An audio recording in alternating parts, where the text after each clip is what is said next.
Hello, everyone. Thank you for being here. We really appreciate that you are joining us in this session today. We're going to share with you about Education USA. For you who are not familiar with that network, we are a global network of advisory centers from the U.S. State Department, Bureau of Educational and Cultural Affairs.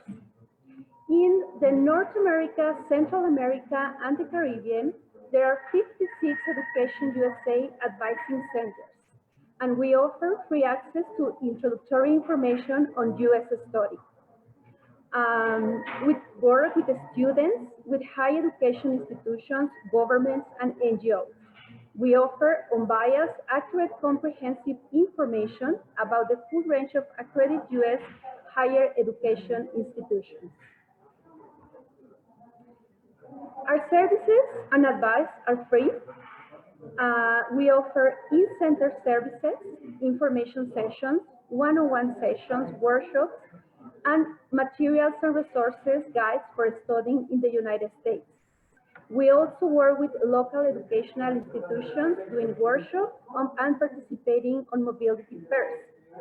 Now that we are in this contingency, we also do virtual activities. We also offer the one-on-one virtual sessions, webinars such as this one, fairs, and seminars.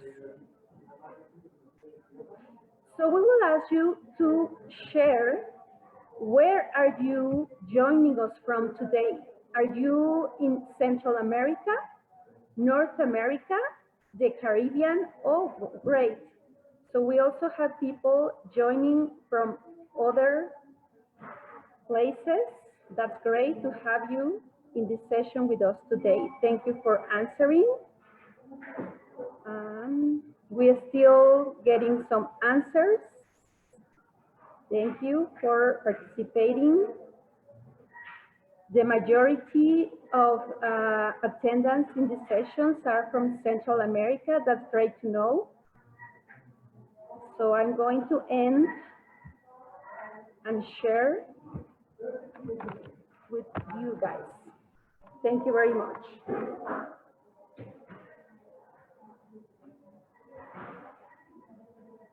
Next.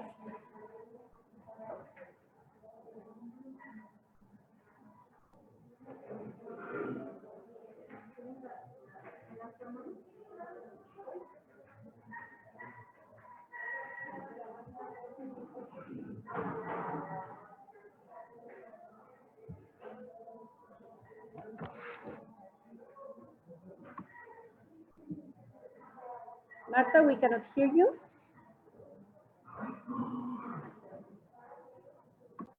Just a minute. Okay. So we're going to start by introducing our presenters today, our panelists. And I'm going to read the bios for Ed Bustos. Ed is the Director of International Admission in Rollins College. He studied Latin American and Caribbean Affairs in Rollins and his MBA at the Cromer Graduate School of Business in Rollins College. Ed is a big believer in serving the Central Florida community.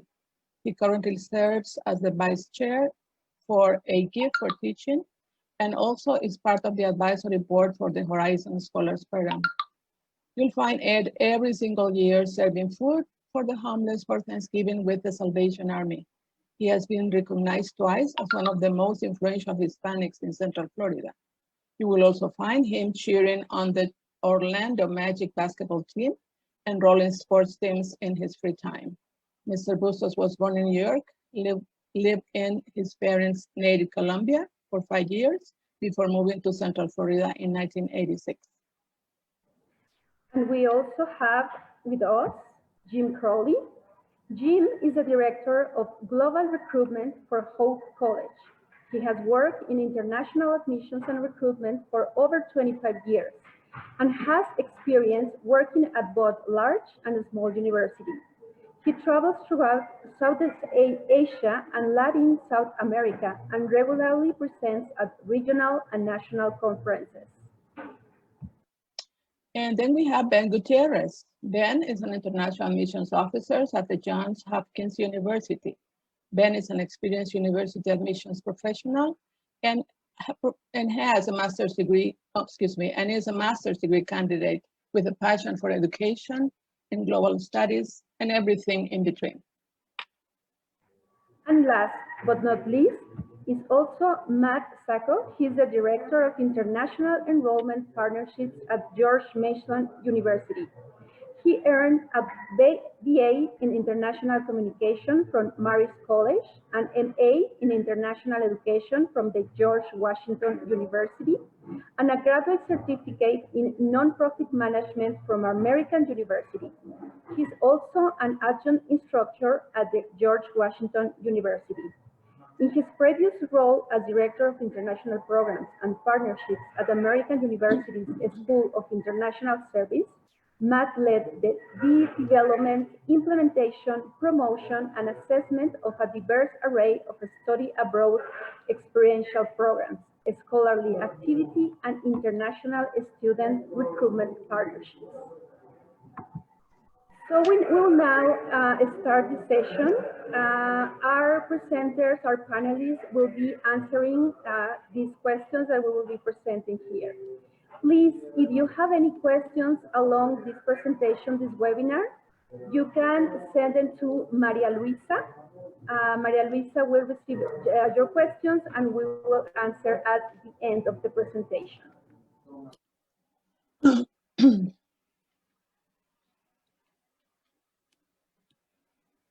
The first question is for Matt. Matt, can you tell us how is the true cost of attending a university calculated? Why is it important? How should I plan ahead for tuition, health insurance, and other costs yearly increments? Great, thank you, Alvaro. So there's a few main things that I wanted to just touch upon with that question. And kind of most importantly, what is considered the cost of attendance? How is that calculated? This is a series of fees and expenses that you're going to be expected to be able to cover during your time in your academic program. But the most important thing to keep in mind when I'm mentioning this is that you're only being assessed on how much you are needing to cover for a 1 year or 12-month academic term. So when you're compiling this, one of the things you're doing is being able to show that you have enough funding for your academic year in the US in order to receive your visa. So I'll break that down a little bit more. Tuition and fees are obviously what everyone considers as the main cost of education in the US. But room and board is another significant expense. And then you have books and supplies, health insurance, personal expenses, which could be things like travel, as well as other living expenses that are not necessarily calculated by room and board. So I'll just kind of break down a couple of other things to keep in mind. And I'll refer to this a few times, I think. But as an institution like George Mason, we are a public institution. So that's something that international students need to keep in mind, is that with public institutions, state institutions, there's often multiple rates, which could be true for private institutions with international student rates. But for George Mason, we have an in-state rate and an out-of-state rate. So you'll want to pay particular attention to any differences with fees for in-state or out-of-state. I mentioned room and board. This is covering not only your housing, but also your meal plans. And that is something that you want to calculate if you are going to be living on campus or if you're going to be off campus. The school's website should have a breakdown, an explanation of each of these different costs and what the expected or estimated costs are going to be. So everything from on-campus meal plans and room and board to off-campus. So they'll also help you assess what is the likely cost for you living off campus outside of a university dormitory. The same thing with the cost of transportation in the region that you're going to be in. They'll give you that breakdown of on-campus, off-campus, and estimated personal expenses for both on-campus, off. Some of the other fees that I was mentioning, book fees, those should be listed out there. And they'll break these things down for undergraduate and graduate as well, just like you would expect with room or housing costs to be broken down differently. International student health insurance is another big cost for students to keep in mind. This is something that's usually mandatory for every institution, although most institutions will have a waiver program or a waiver process where you can show that you have a different health insurance that's comparable, covers essentially the same important things that your university wants you to cover. And then you can go through a process with the Student Health Center or the equivalent office to show that policy and have the fee waived from your account so that you won't be charged for the university's health insurance plan. And then there is a couple other fees that students need to be aware of that are typical at most institutions.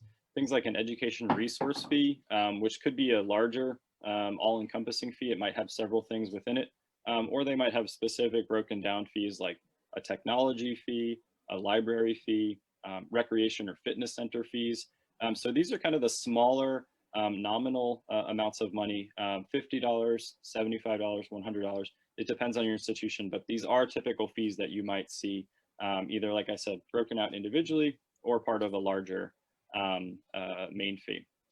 And then I think lastly, the question was touching upon what to expect for planning for your education.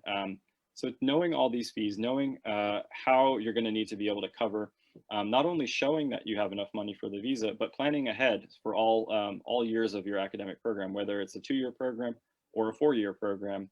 You need to be able to start thinking ahead and working with your family or with whoever might be supporting you and your education, an employer or a scholarship fund, to make sure that you have the right funding set up for your entire program.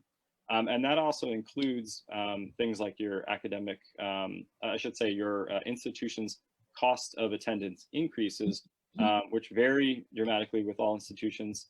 But that's an annual increase that you should expect as a student in the US. That could be anywhere from 1% or upwards of 5%. At George Mason, for example, as a state institution, again, we are somewhere between 2 and 4% that is added on to tuition and possibly some other expenses for other institutions like room and board. So that's something that you need to think about as well. And your admissions counselors or advisors should be able to explain to you what to expect in those areas if it's not already up on your university's website. Okay, thank you. Now we have the second question is for Ed. We know that there are thousands of academic programs at world-class universities in the US, but how do I find the right fit for me? Yes, thank you, Marta, and thank you for Education USA for hosting this such an important topic of conversation. And we're as presenters, I think we're excited that we see it's a full house and we know people are watching us on Facebook Live. So hello to everyone on Facebook Live. But Marta, that is a very important question. And I like to tell students and families, parents that are listening, I think you first have to start the conversation at home. Okay, I think that's very, very important. You have to have, and it could be a tough conversation for the kids and for the family, because I know sometimes people want to definitely go to USA. We know that it is an expensive, sometimes to go higher education in the United States is expensive, but there's definitely a lot of resources as well. So I think you first have to have the conversation and say, okay, how much can we really afford to make this a reality? Because then from there, and with the help with the Education USA advisors and maybe your high school counselors, you can really figure out what is my best option. What type of school do I need to be going? What is the price point that I need to be looking at? I mean, there is a tool in on all of our websites in the United States that is the net price calculator. I say that it works mostly for US citizens, and there might be some US citizens out there, but you can use it as an international student as well to kind of get an idea of what the cost of the institutions would be when you would receive maybe some scholarships, and see what kind of scholarships you would receive from each of the institutions. But you want to look to see, maybe if I get better grades, maybe we have some ninth graders and this is the time, like, you know, I tell sometimes it's too late when you're a senior to try to get those scholarships because you can't change your grades, you know? So, but if you start as a young individual, as a ninth grader, like, okay, this is the dream I really want to do. What kind of grades do I need to get? Start looking at all these resources that are out there, scholarship opportunities. Maybe some of your countries might have some government scholarships available to try to lower the cost and make it a reality to be able to attend the United States. So that would be my advice, kind of basically start from home, start doing your research and be realistic. You have to be realistic and just maybe you only recognize certain name brand schools, I guess you could say, but every school has great opportunities and you're going to get a great education wherever you go. And I think that all depends on you as an individual and the opportunities. So do your research and don't give up for sure when it comes to finding that right fit. Thank you, Ed. So the next question for Jim, how do higher education institutions analyze financial aid applications? What are the elements of a financial aid form? Is there an appeal process? If there is an appeal process, how does it work? Okay, thank you so much. It's a pleasure to be here. Basically, it is two different processes for U.S. citizens and international, generally speaking. So if there are U.S. citizens out there online, it will be through the Fafsa form, and the Fafsa becomes available in October. And then there's a lot of information they're going to ask for on there. And again, this is for U.S. citizens only, and it's based on prior year. So in other words, students that are applying right now for this October, it's going to be based on your 2019 income of your parents.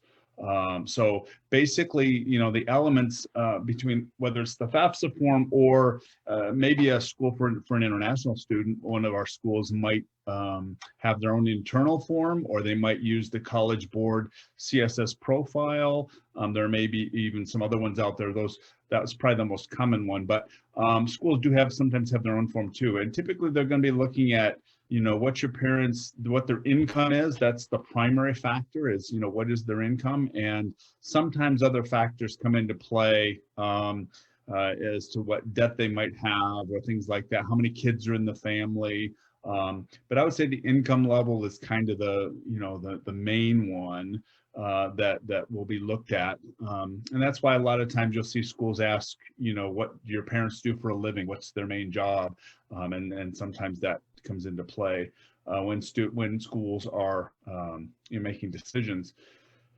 But they do ask for a lot of information. So your parents will just need to have access to, you know, their income and some of their financial information from the last year, from the prior year. For the CSS form or an institutional form, they might go on this year's. They'll tell you on the form though what they're looking for exactly in terms of financial information. Is there an appeal process? You can certainly ask, but usually what happens if there's an appeal, it's because something changed. So for example, if you're being asked to base it on the income from 2019, and then in 2020, your parents lost their job, that might be, you know, that's an exceptional situation. That's a change of financial situation. And so each of those are individual cases that you do an appeal. But if nothing has changed from the point that you applied till now, it's pretty unlikely that you don't have a basis for an appeal, basically, because you have no new information. So it's got to be a change to your financial status or parent situation since the data was provided. Sometimes that happens even after you've already applied. So for example, you're applying this fall and then something happens next spring. All you can do is let the college know what's happened, and if there's anything else they can do, they will. I'm sure they will try to do that. But keep in mind, as many times they try to award, you know, whatever they can right at the start, so that they're not kind of going back and forth with you. So it is a challenging situation if you do have financial changes.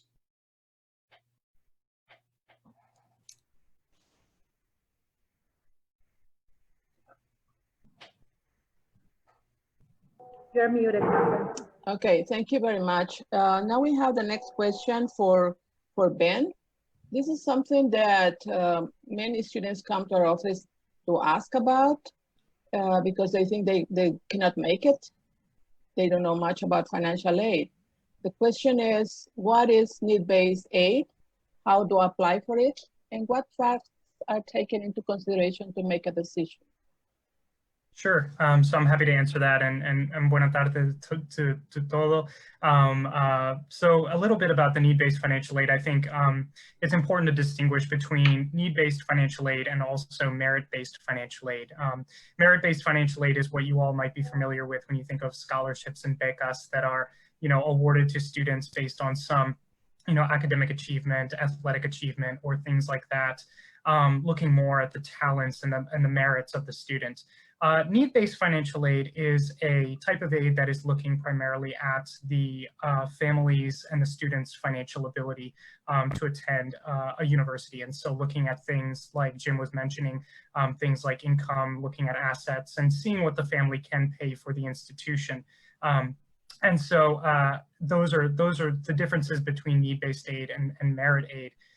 With need-based aid, different institutions have, different opportunities and offerings for students in that regard. And I think, going back to the point earlier about finding your financial fit, I think it's important to, when doing research on institutions, not just working to understand them as an academic university or institution and, exploring their campus culture, but then also looking at the offerings that they award as far as need-based financial aid.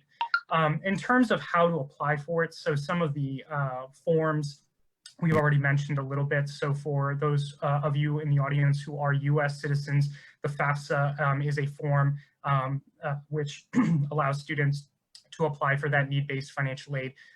And then for international citizens in the audience, this will vary depending on the institution, but some of the common forms are forms like the CSS profile. Students, when they're applying for need-based financial aid, also are required to, in some cases, submit forms like tax returns, but then if those are not available for whatever reason, families can work with the financial aid offices at these institutions to maybe submit an additional form of income verification that the university can use to kind of identify how much the student needs and identify the package that they would build for students. So each university will have a different set of things that they require, but some of the biggest pieces are the CSS profile for international citizens as well as domestic citizens, and then also for US citizens, the Fafsa. As far as what factors they consider, so again, those are pieces that we've already talked a little bit about, but they look at things like income, assets, number of members of the household, so how many family members are in your household. It'll also take into account, at least for Hopkins, how many children the family has attending college. So also factoring in other expenses as far as higher education expenses.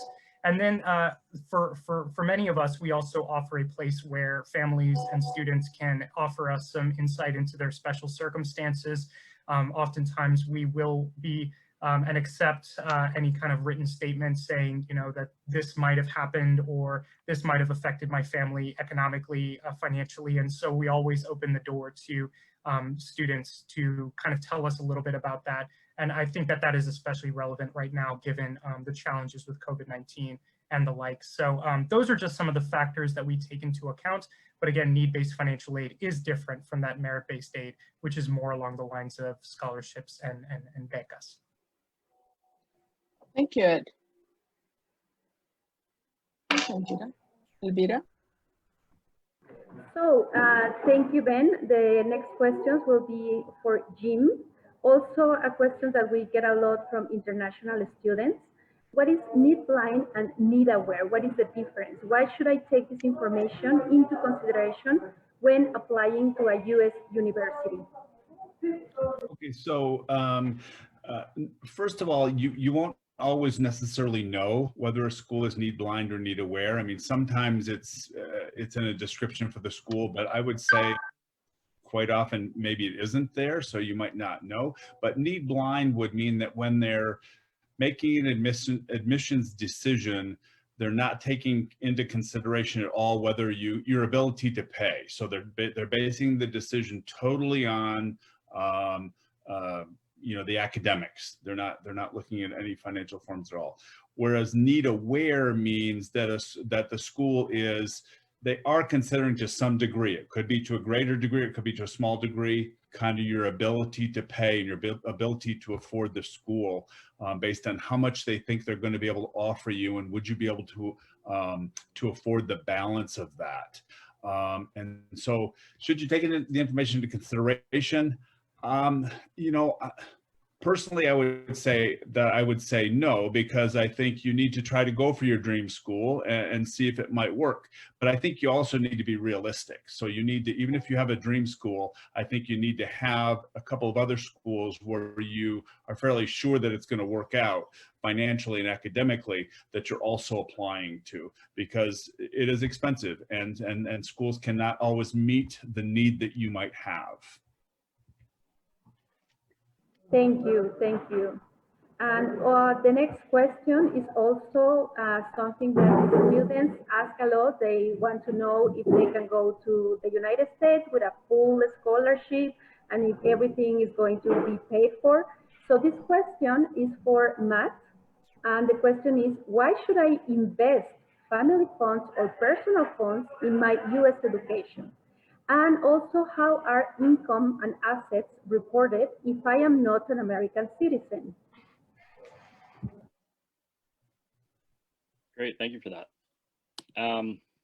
So, I mean, I think the bigger questions that students need to ask along these lines are, what is going to be my return on investment? What is my goal out of this US education, receiving a US degree? What's the value of that degree from a US higher education institution? So like I said, what are your goals? What are your career goals? And what are the career opportunities that you hope this degree will allow you to pursue? Or that might open doors for you towards those opportunities. So this is kind of the biggest question. The admissions officers of your school that you're applying to or been admitted to should be able to discuss these considerations with you in pretty good detail so that you can better consider what makes the most sense for you and your family. This has everything to do with the topics that I mentioned, but also, why are you motivated to do this overall? Is this for sort of more personal fulfillment than it is for career opportunities, or is it a combination? And this might also help you as the student better understand, is this the right institution for me? Not just will a US degree in general be something that's valuable to me or useful to me in the future. So really kind of finding what's the right institution for you with this sort of investment that you're going to make. Because while you might be an outstanding student and able to pursue your dreams, regardless of where you go, I think institutional fit is a really big factor. And also what type of career services, offices, what kind of international student services are offered on your campus to really help you pursue those things and get a lot more value out of your education, not just the academic quality of your program. And then one other thing that I'll mention is showing sort of substantial funding in your financial documents that I was talking about in my first question. This will also help your chances of having a successful visa interview to receive your F1 or J1 visa. So most students are really concerned about meeting that exact number of the estimated expenses that their institution will recommend for them or suggest or make clear that that's something that they need to meet as a threshold. But being able to show that you are someone that's substantially, or so I should say financially stable and won't be what can be considered a burden on the US taxpayers or the economy is also a positive factor. So thinking of it that way, putting in these sort of resources up front, showing that you have the funding available. But that's sort of a secondary part of the consideration, to be honest.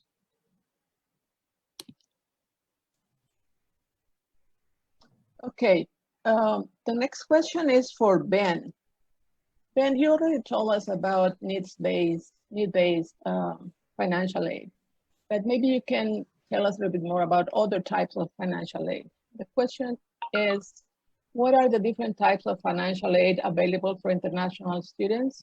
And there's another one, is work study a type of financial aid? Yeah, so that's a great question, and one that we get a good bit. You know, I think for international citizens specifically, I think one important distinction is unlike U.S. citizens, they are not eligible for any kind of federal funding or federal aid, and so for that reason, there are different ways rather that students can attain that aid when they come to a U.S. institution. One of those types of aid are the ones that you might be a little bit familiar with, such as grants and scholarships. So this is money that is not intended to be repaid, that you do not have to repay after your time, you know, at the institution or upon graduating. So this funding can come from the institution itself, the school, the university, but it can also come from private donors and other sources. Really here, there are the scholarships, which I mentioned earlier. When you think about merit aid, specifically the merit scholarships that are awarded by the institution, those are coming from private sources. And so those are some of those are available to international students, and really getting to know the offerings of the institutions that you're applying to, again, is very important there. But then there are also grants which come in the form of need-based financial aid that can help meet that need, you know, when we do that financial aid evaluation. Some other forms of aid, so one of those on the slide right there is work study on campus, and for some of our institutions, we do have work study opportunities. I know at Hopkins we do especially, and those are available to not just U.S. citizens, but also international citizens. I'm speaking on behalf of Hopkins, but for students that want to pursue work study, international citizens, if they since they don't have a social security number, we actually issue a government issue ID, which they can use to find jobs on campus. And we do have a number of opportunities for students to get employed on campus. And overall, about 60% of our students are pursuing work study opportunities here. So work study can be another form that students and international citizens also can take advantage of to pay for their education. There are some other forms as well that I don't want to forget to mention of aid. One of those are private educational loans as well, which may be offered you know, through certain organizations. And if you are looking to apply for these private loans, you can certainly reach out to our financial aid offices, and we can help direct you to resources that you can seek out. And then that is just another way that some families opt to pay for their education. And I think the other one and the last one that I'll touch on is outside scholarships. And so while there are those institutional funds and scholarships, you may or may not be familiar with some other scholarships that are maybe offered by large corporations. So I know, for example, the Coca-Cola scholarships, you know, that's a good example of a corporation that offers scholarships to students around the world. There may be organizations like Education USA, government agencies that also award financial aid or scholarships to students. And so again, I think Education USA does a good job of kind of aggregating those for students, especially for international citizens. But I know that our offices at all of our schools can also, we're more than happy to direct students to those outside external sources as well. So certainly work study is one component, but then there are various others, which I just touched on, that students can take advantage of. Thank you very much. Now we have another question. This is for Ed. Many people wonder if this is possible. The question is, what are my options to lower the cost of education in the United States? Ed? Yeah, and I think we, like, once again, back to kind of like my original question, where you have to do your research and be realistic. And I think one of the things that I think sometimes is left out or people are not aware of is you can start at one institution and transfer into that dream school of yours.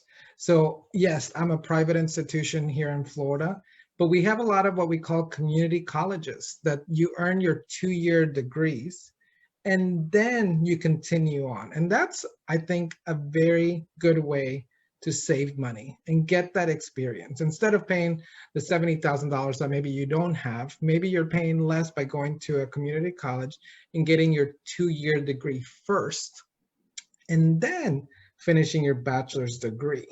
A lot of schools, privates and publics, have articulation agreements with a lot of community colleges. So that's definitely one way to save or to lower your costs at the beginning to get your degree in the United States. And I also tell sometimes students that it's also a good way to get your feet wet, to experience the US, because sometimes you have this dream and it doesn't work out and you're like, I don't like it. I want to go back to Honduras or something, you know? And so that's probably not the case, but it could happen here and there.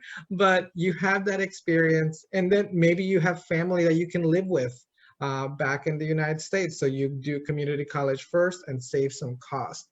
I also tell students, look for those outside scholarships. I think Ben kind of mentioned some of that opportunities. Look for those outside scholarships, those organizations that do provide outside scholarships for both US and international students. And sometimes students come to me and they're like, Ed, it's just so much work. And I'm like, well, they're not just going to give it to you. You have to apply for it. I mean, sometimes they're like, Ed, I got a $500 scholarship. That's not enough. And I'm like, how many hours did you put into it? They're like, 2 hours. I'm like, that's $250 an hour. That's not a bad investment. Imagine if you would have done maybe 10 hours work of research on scholarships and so forth.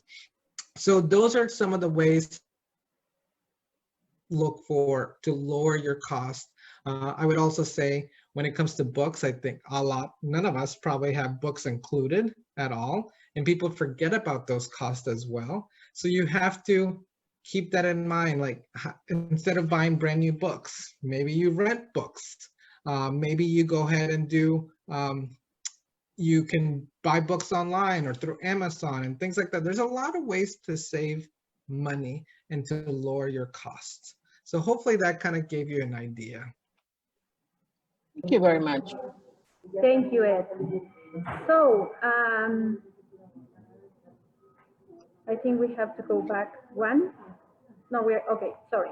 You're fine. So yes, you're fine. Thank you, Marta. So already Ben and Ed share wonderful tips, but Matt, can you complement and can you share where should international students look for financial aid options? Yeah, thank you for that. And Ben and Ed gave some really good advice, so I don't want to repeat too much of that. And I'll try and share some of those examples that were touched upon. But just to kind of reiterate a bit, you know, we're looking at our international admissions office for information that you might receive from a counselor or displayed on the website, or working with a financial aid officer to contact them directly for specific resources or recommendations, or things that are posted up on their website as well. And Mason, like many schools, offers a combination of that. We try and provide as much information as possible up on our websites of where students can look for financial aid, other external opportunities. But we also know that students are going to have a lot of specific questions to them and their situation. So you can kind of consider reaching out directly to those offices for more specific support. But I just wanted to kind of mention a few things in specific here. You know, beyond things like merit awards, which many institutions offer for all students, including international students, there's specific awards for international students by just by maybe being an international student, maybe by degree program, or specific to a certain department. And these are something that you need to think through that and find out if they are going to be able to be combined with a merit award or other funding that you've received. One example of something that's specific to international students is the You Are Welcome Here scholarship. And that is something that is offered at many institutions across the US. And that is simply for international students. Most schools offer 2 scholarships, primarily given to undergraduate students, but they are 50% tuition reduction, scholarships for the entire duration of the program. And other colleges will go further and give an entire full ride based on that specific You Are Welcome Here scholarship. So that's definitely one that students should consider. And like all of these scholarships, we know from experience that You Are Welcome Here is one that students think they're not going to have a chance at if there's only 2 being awarded. But surprisingly, these are things that students aren't applying to in huge numbers. So don't think that you're not eligible, or don't think that you won't be able to receive it. You should go ahead and apply if you're qualified. And then, like was mentioned earlier, there's things like graduate assistantships or graduate teaching assistantships for these graduate students.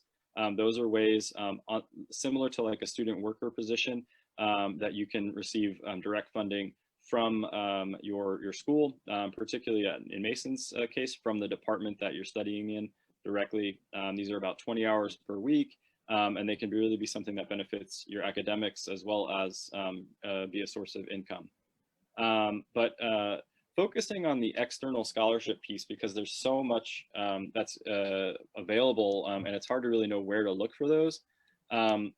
Your school's financial aid website is probably going to be the best source of information for those, providing either search engines with external scholarships that they recommend, or links to a variety of websites.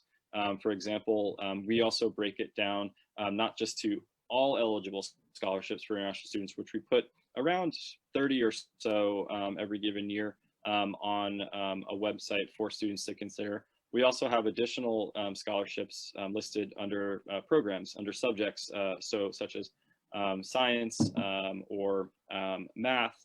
We're looking at literature. So everything as a comprehensive institution like Mason, we're going to try and provide as many scholarship opportunities. And these are things that are going to be available for students regardless of the school you're going to, but it's just knowing that they exist is the challenge. And then a few other sites that you can look at as examples.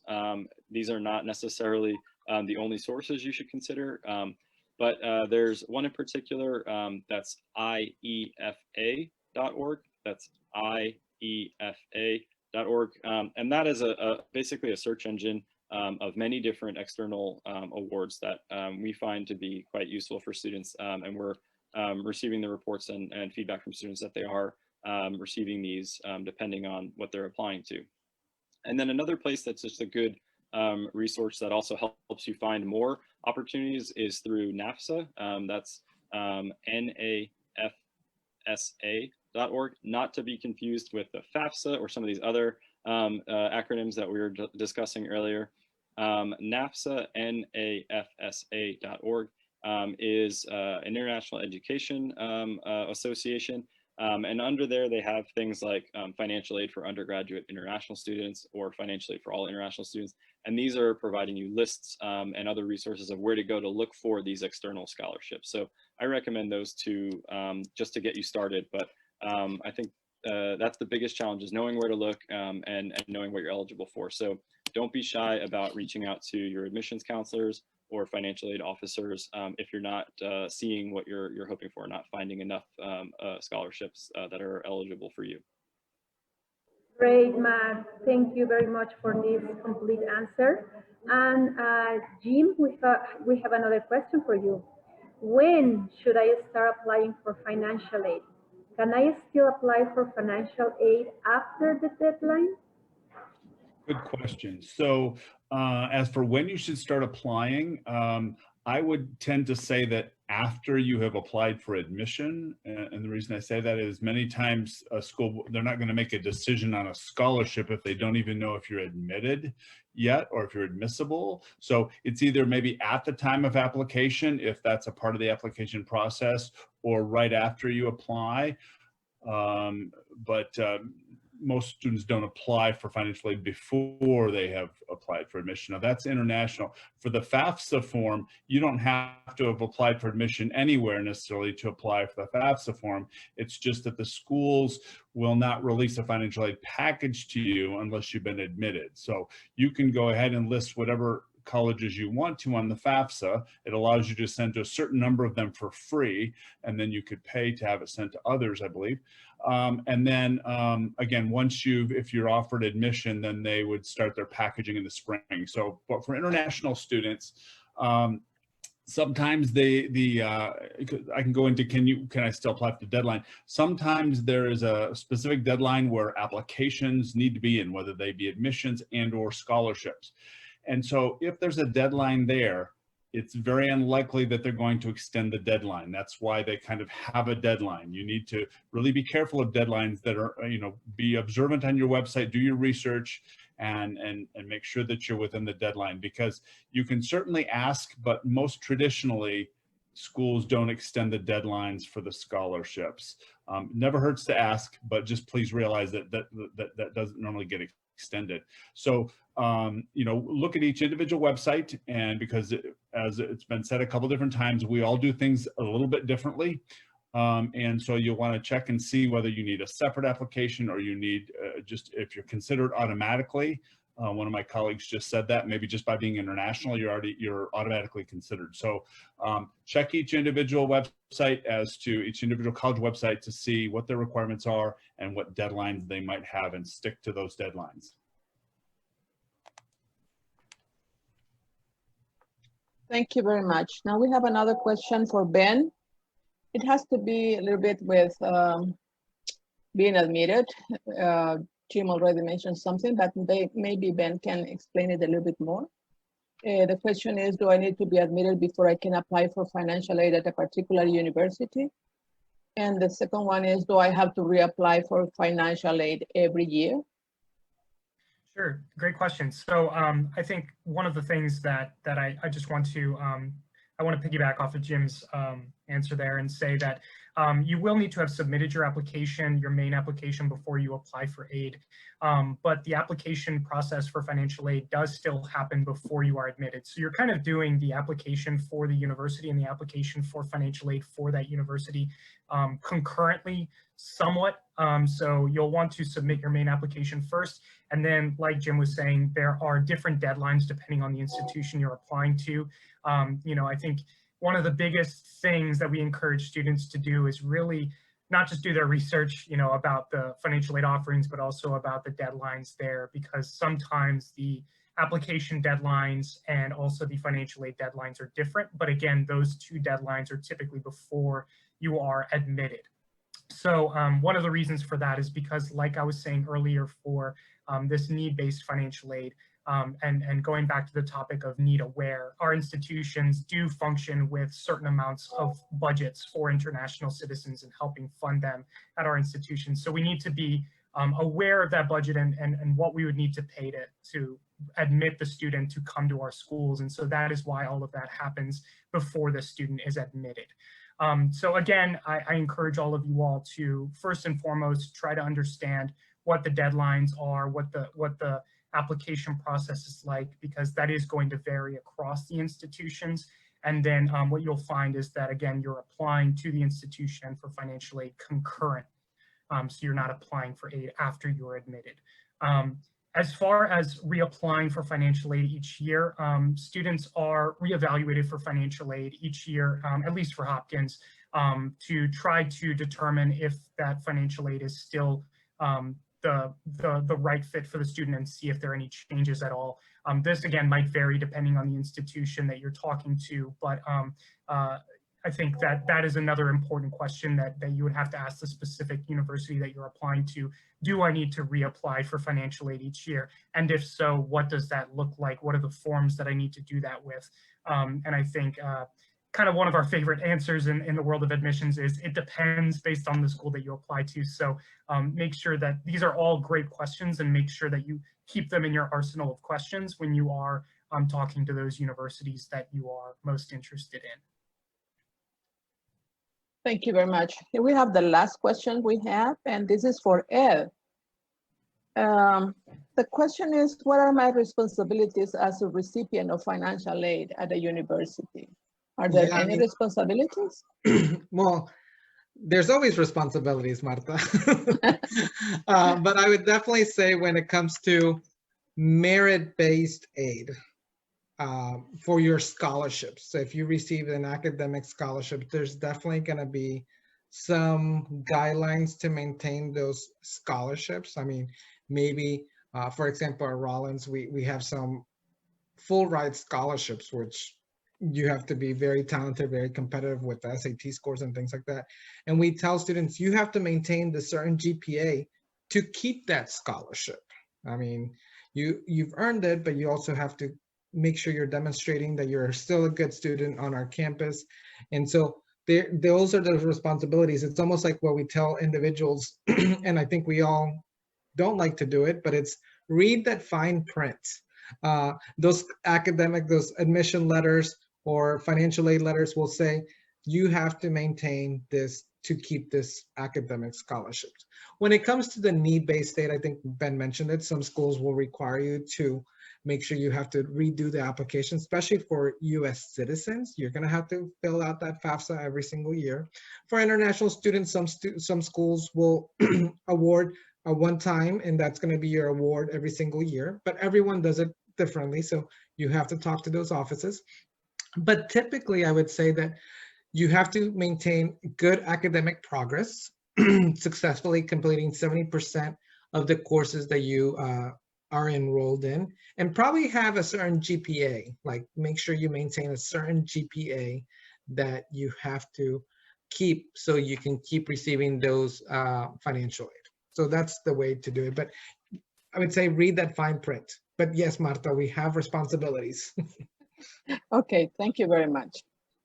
And now we're gonna go with the questions from the public, from the audience. Elvira? Thank you very much, Ed, Jim, Matt, and Ben. And this information that you share with the students and with us and with the advisors that are also following us in this presentation, the information is great, so thank you very much. We do have some questions, but I would like to mention that Jim will have to leave some minutes earlier, so we want to thank you, Jim, for being here and sharing your time. We know you have another commitment. And yes, we have some questions from some of you. So just feel free to jump in if you want to share the answers. So I have a question here. I want to know how much is the average required to apply to universities in the United States. We know this is a very hard question to answer, but if someone wants to provide a comment on that. I can do just a quick comment. So as I think my friend Ed might have said, and maybe somebody else, it depends on the institution because everybody's criteria are a little bit different. But I think you will see schools in different groupings. So you'll see schools that are like non-competitive, like a community college where you really only need to have graduated from high school to get in. And then you have some, medium selective, moderately selective schools that maybe a 3.0 or higher might be enough to get in, maybe even a 2.7 or a 2.8 out of a 4.0 scale. But then you'll see the very highly selective schools where almost all of their applicants are 4.0 A average students. So, it really does depend on the school. You need to look at each individual one. Sometimes they will list an average of their freshman class. Sometimes they will list a mid 50% range of their freshman class that just came in. So, if you feel that you're around their average or you're within their mid 50%, then you might be a good candidate for them. I think it's all about the match though, not just about the GPA and the test score. It's about, is this the right school for you? And is it a good match for your educational needs? Thank you, that was great. We have a very interesting question here. Does having higher income make you less eligible for scholarships? Anyone wants to jump in? I'll go ahead and take that one. No, I mean, I think I'm not sure who in the panel talked about this, but merit is different than need, okay? Yes, if your family's making good income, your parents have good jobs, that's going to affect need aid. If it's merit-based aid, it's because if you have a 4.0 and someone else doesn't, you're going to get the scholarship no matter what, or and so forth. So, I mean, that financial piece is not gonna, when it comes to scholarships. So that's the difference where, and I forgot who explained the need and like merit scholarships. So the two different things. So it should not affect your scholarships. And I'll just add a point to that. You know, the question was, does higher income impact your ability to get scholarships or aid? And I think Ed did a great job of talking about how it impacts need-based financial aid. But when we're looking at need-based financial aid, again, there are a number of factors beyond just income and what a family makes. Assets as well, you know, property that the family owns, things like that. A family might make a lot of money income-wise, but if they have 4 members in their household, that might impact that student's financial aid, need-based financial aid, versus a family where that's the single only child. And then again, a variety of other factors as well. So it's hard to say yes or no because there's just so much nuance there. And for that reason, I think we encourage students to really reach out to admissions and financial aid officers to really have that one-on-one conversation of, you know, depending on what that personal circumstance might look like. And one of the things, like, for kind of not relating to this, but one of the things I think we forgot as panelists to mention is also, I mean, the different types of scholarships as well. I mean, there is what we call talent-based scholarships out there. So maybe there's athletic scholarships out there. So if you're a very talented athlete, you might be able to get money, a scholarship for that talent, or music or theater or something in the sciences. So those are talent-based scholarships. So we talked about merit, but I don't think we ever mentioned talent-based scholarships. So those are something out there that can also lower your costs for attending institutions in the United States. Thank you. We have a very specific question for Ben, and it says, I am applying early decision or early action to a university that is need aware. Do I need to turn my CSS application in at the same time I turn in my admissions application? Yeah, so that's a great question, and again, that's you know, going back to the point earlier about when you submit your financial aid. So for the most part, whichever institution you're applying to, you will be submitting that financial aid information somewhat simultaneously alongside your main application, and certainly before the admissions decision is made. So at Hopkins, like some institutions, we have fixed decision plans. Some of those being early, so early decision for us, but you might have early action plans as well. For those, there are fixed corresponding financial aid deadlines. So for example, early decision 1 at Hopkins is November 2nd or 1st this year, and then the financial aid application is due later in November for students applying early decision 1, and that'll be different from early decision 2 and regular decision. So the answer to the question is yes, you would have to submit that alongside your application a little bit after, once you've submitted your application, but still before you're admitted. But there are some schools that are on a rolling admissions basis. And so rolling admissions means that you can apply pretty much throughout the application cycle. And the earlier you apply, the better. And for those that are on a rolling admissions cycle, there is no fixed necessarily date that you have to apply. And so for those schools, there is also, I believe, and correct me if I'm wrong, anyone with a rolling plan, there's also a rolling financial aid deadline. It's going to vary depending on the institution, but for Hopkins in particular, you are applying simultaneously before you receive your admissions decision. I'll just add to Ben really quickly. The earlier the better in the financial sense, meaning you'll have a stronger chance of receiving scholarships and aid the earlier you apply. If it's rolling admissions, typically there's a big pot of money, and that gets smaller and smaller as you get further along in the application cycle and right up until the start of the semester. I will go ahead and kind of piggyback with Matt. Me being Latino, sometimes we have the tendency to wait until the last minute. This is not the time to wait to the last minute. Money runs out, okay? It does not grow in trees. People think that, but it doesn't. We have budgets, and sometimes we meet all Matt and Ben and Jim. We meet these great students, and we tell them apply early, and then it comes. They apply late, and then we don't have funds, and it's almost like I tell you, I'm like, it's not my fault. It was your fault. I told you, I met you, and I said apply early, and you didn't do your job. So it's not. It's. I feel bad, but I don't feel bad because it was your fault. So don't be procrastinator at this time. This is a time where you do need to get everything done. I tell students, create your spreadsheets with all your schools, all your deadlines, because that's the problem. Like if you would ask us all of our deadlines right now, we're all different. And that's what makes the US a little bit complicated. But you have resources like us, just a little bit, right, Matt? Just a little bit complicated.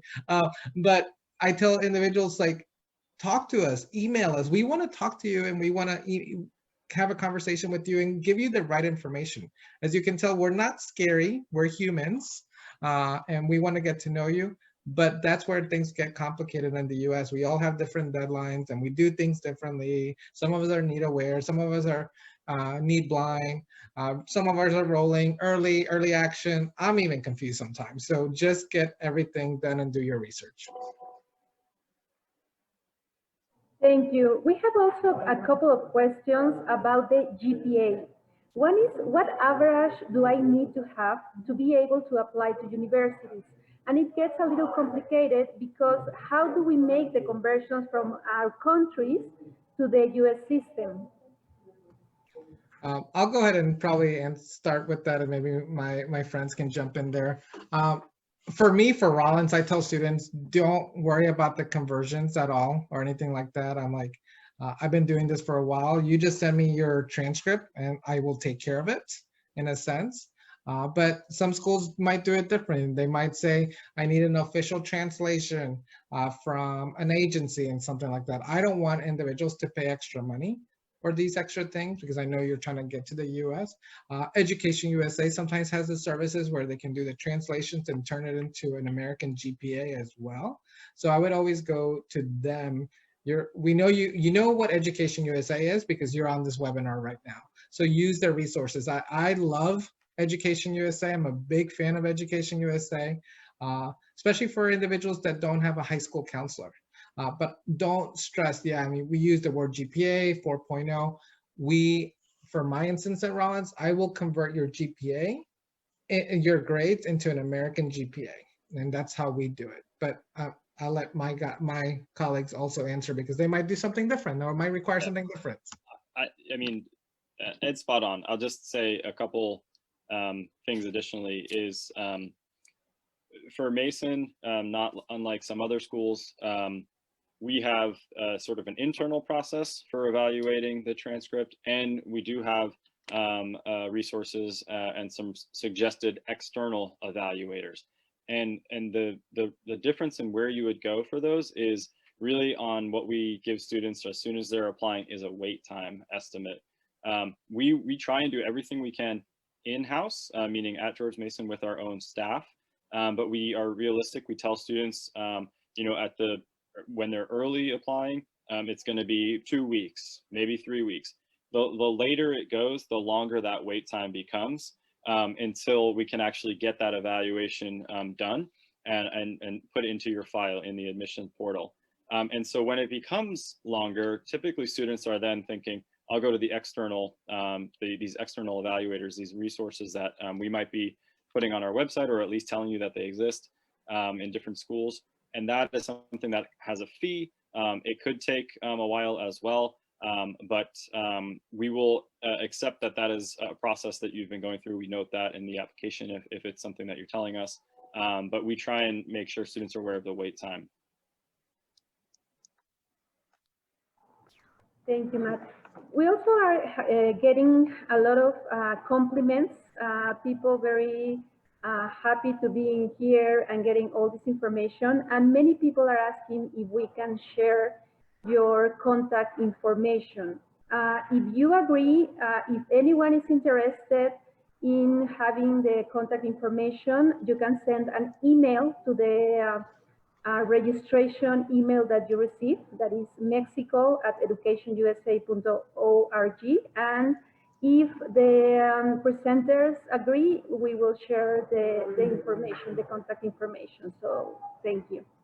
We also are getting some questions about the CSS profile, very specific, and we also want to share with you that we are going to have a session on that on October. So look for it. We will be in our social media. It will be October 14.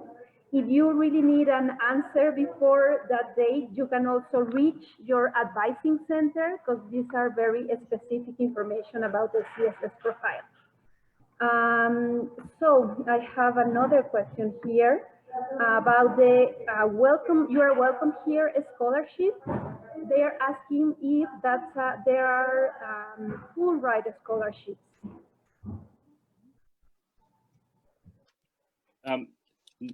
Let me just make sure I understand the question.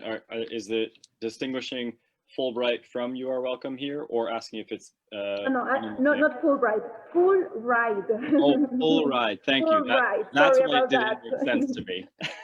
Sorry about that. That's my fault. Yes. So the You Are Welcome Here scholarship is approached or interpreted differently by the various institutions that utilize it. It's something that was promoted by a small group of universities initially, and then something that NAFSA, the organization that I mentioned earlier that Marta just put into the chat, is something that they then started championing and letting students know about and getting more schools involved. So typically, like I said, it is for a few students, 1 to 2 students is the norm, for a 50% reduction of tuition. But many schools are also providing full rides with the You Are Welcome Here scholarship for 1 or more students. And so Mason has done this as well, but we are not alone. There are many institutions that are now utilizing this scholarship. So again, like we've been saying in other answers, it depends on the institution, but yes, you can certainly get a full ride through that opportunity. Thank you. And also, we have another question related. Are there full scholarship opportunities for citizens, I am assuming American citizens, living in another country? I would say, I mean, like in the instance of Rollins, I think our scholarships, when the student applies for admission, and it doesn't matter if you're a US or international, they're automatically considered for all of our scholarships. I guess I would say the only advantage of being a US citizen is that you can qualify for federal funds from the federal government. I guess that would be the only advantage. I mean, there are some schools out there that will give need-based aid, and we're one of them, but my funds are little, where I can give need-based aid for international students, but that's money coming from the institution, not from the federal government. So that's the advantage of being a US citizen, that you could qualify to get money from the federal government, qualifies for some, maybe for some loans as well, where the interest rates are super low. But those are probably, I would say, hopefully that answered the question for the student that asked it, or parent. I would just add as well, the distinction of what's an international student in the eyes of the admissions office or financial aid office is something that is different at schools as well. But for the most part, to not make you your head explode too much, a student is considered an international student based on whether or not they require a visa to study in the US, so F1 or J1 visa. So if you are a citizen of the US, like Ed was saying, you qualify for federal financial aid. But if you are coming to the US on a visa, that is not only just something that negates you from that qualification, but also maybe some others. So just keep in mind that that's the main thing, but be aware of how you're qualified as an international student or distinguished as an international student with your financial aid office or admissions office at the institution you're applying to. And I will say to anyone that is a US citizen listening to us, I guess it's always confusing. How should I apply? If you're a US citizen or a permanent resident of the US, apply as a US permanent resident. You're not an international. Apply as a US or a US permanent resident.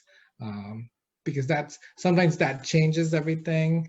And remember, we want to remind you if you qualify for federal funding for financial aid. So we want to make sure, don't forget to fill out the Fafsa and things like that. So I think there's always myths out there, like, is it better if I apply as a citizen from El Salvador, even though I'm a US citizen? No, apply as a US citizen or a US permanent resident. Thank you. That's great to know. We have also another questions that we get a lot from our students in the advising centers about the difference between private and public scholarship opportunities. I don't know who wants to answer that question. So, Alberto, say it again just so I understand what the... Yeah, differences between private and public scholarship. I guess private universities and public universities, the different opportunities that they offer.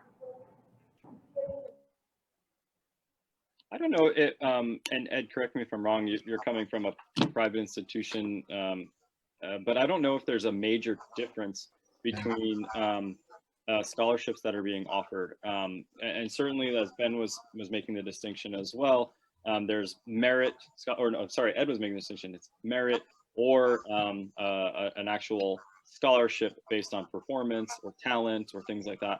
And I don't think there's a real difference between public and private in those respects. I agree with Matt. Okay, great. So another question that we have is financial aid for transfer students. I think, Ed, you mentioned that a way to lower the cost is transferring. So what about financial aid for transferring students?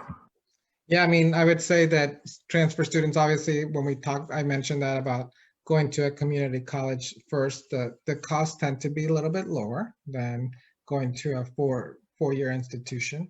But yeah, I mean, the students can also qualify when they're transferring into, like, let's say in this case, the institution of their dreams. They could still qualify for maybe some merit scholarship as well. There could be some transfer scholarships out there for students. Maybe if they were in the PTK, like Honor Society or something, they could get those scholarships into their institution that they're transferring into. They could also get some possible need-based aid as well. So I think if you get anything out of this webinar today as well, it's like you just have to do your research. It's not just gonna land on your lap. You have to do your research. And I even tell students sometimes, you can reach out to your counselors, you can reach out to your Education USA advisors, but remember, those individuals have already been to college. It's your job. Like it's your job to do the research as well. You're not going to go, Miss, I'm trying to find a scholarship. Well, here's some of the resources, and go do your homework, because you're the one that wants to go to college. They've already been to college. So it's your job to do the research. And I think that's key.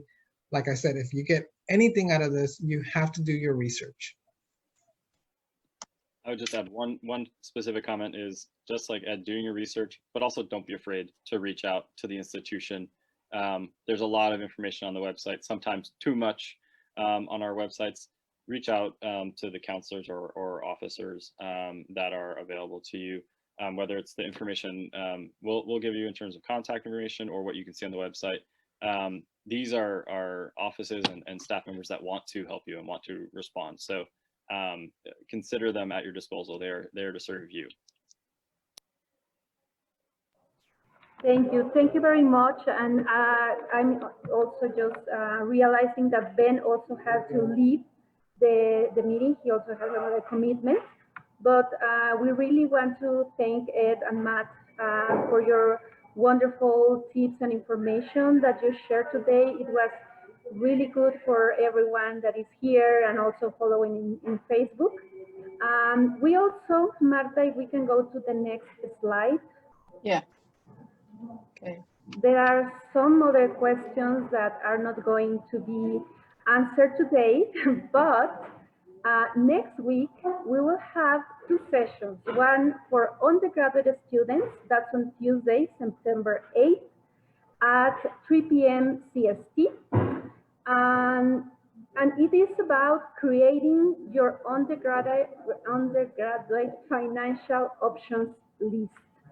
So we will share with you how to look for opportunities so you can have your own financial options list.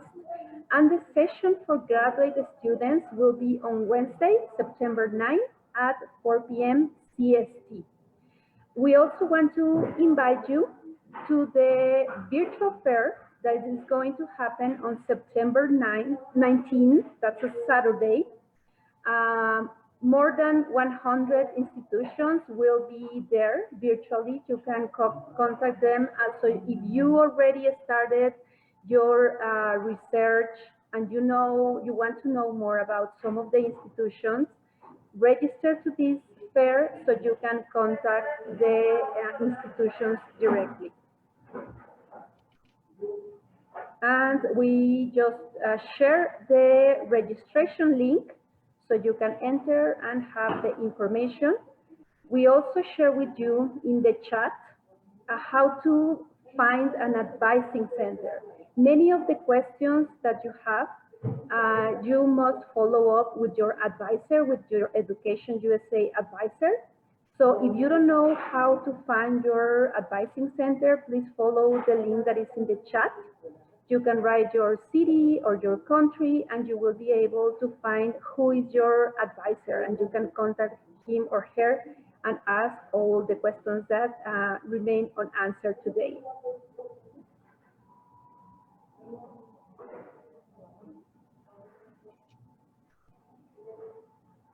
Marta? Oh, yes.